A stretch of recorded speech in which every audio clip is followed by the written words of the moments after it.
month ago, I tried the Vive Pre, a developer version of HTC and Valve's virtual reality headset. I called it unfinished and incredibly fun, and I've been looking forward to the consumer version ever since. Now I finally got it in my hands, and it's just as much fun. But it still doesn't feel finished. The Vive's gotten more polished since it was first announced last year, but it's not a pretty piece of hardware. The finished headset's almost identical to the Vive Pre, which is to say it's big, front-heavy, and sort of industrial looking.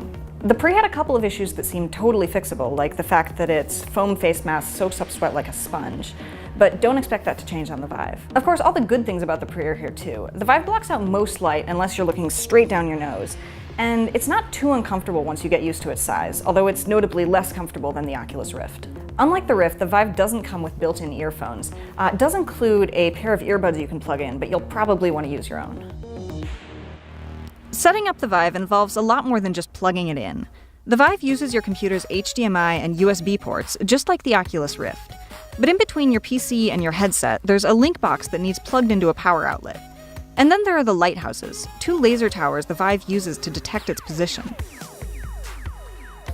So we're gonna hope that this doesn't overbalance, and I'm just gonna try to put this tape on here to, I don't know, add a fig leaf of protection.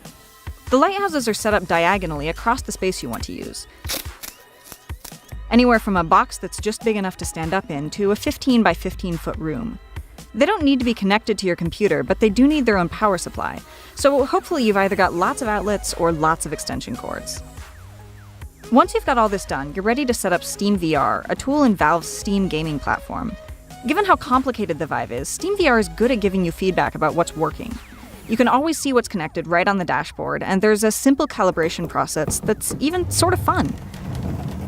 And actually, wait, I forgot to run room setup. For room scale experiences, you trace around the entire play space with a motion controller, and Steam VR sets up chaperone lines to match it. That went pretty smoothly. For the Vive. It was very smooth for the Vive. This all takes some time, but it's worth it, as long as you're also fine paying $800 plus the cost of a gaming PC. When everything works, the Vive is the best experience you can have in VR right this minute. The screen is a little grainy, but that's true of every headset. The field of view feels shaped a little different from Oculus's, but different doesn't mean worse here. And the laser towers are incredibly forgiving. As long as they're above you and pointed towards you, they track almost perfectly. A front-facing camera can show you a rough outline of the outside world at the press of a button, or whenever you move outside the Vive's boundaries. That's all great, but there's one thing that really sets the Vive apart. Right now, it's just about the only headset that lets you move around in VR. You can use normal gamepads or a mouse and keyboard with the Vive, but most experiences are based around a pair of motion controllers that fit in your hands like remote controls. I've got a few issues with them, like the fact that it's way too easy to hit the home button under the trackpad. But these fade away after you've used the controllers for a while. They're also incredibly solid, which is good because even if you never accidentally throw them across the room in a game of VR tennis, you'll probably whack the wall or some furniture at least a couple of times. Inside VR, Valve has set up a lot of features. You've got a full version of Steam, plus the ability to see your computer desktop and set a custom environment all around you. The fact that Valve already has a ready-made platform is a huge benefit here. There are already tons of people playing, modding, and selling a wide variety of games on Steam. The downside is that this can make everything sort of complicated.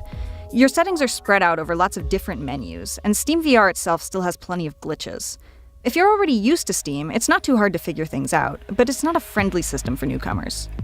Which is too bad because the Vive shakes up all the usual stereotypes about PC gaming. It features creative non-gaming tools like Tilt Brush and Virtual Desktop, plus non-traditional games like Audio Shield, where you defend yourself against the notes of your favorite songs. Motion controls can feel incredibly fresh and intuitive, and they support a huge number of different experiences. You can shoot guns at zombies, or you can solve plumbing puzzles to make tiny alien bears happy.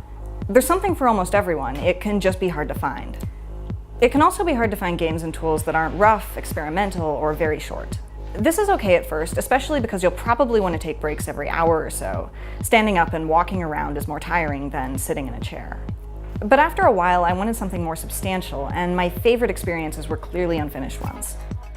The Vive is where you go for cutting-edge virtual reality, at least for the next few months. But that also means that nobody has figured out exactly what to do with it, whether you're talking about specific games and apps or its whole user experience. By the time it's polished, the Vive's going to be competing with Oculus, which will support a lot of the same titles later this year. But for an early adopter's headset, the Vive does everything it ought to. It's flexible, functional, available, and often incredible. Oh God, what did I do? If you want to compare the HTC Vive with the Oculus Rift, you can check out our Oculus Rift review.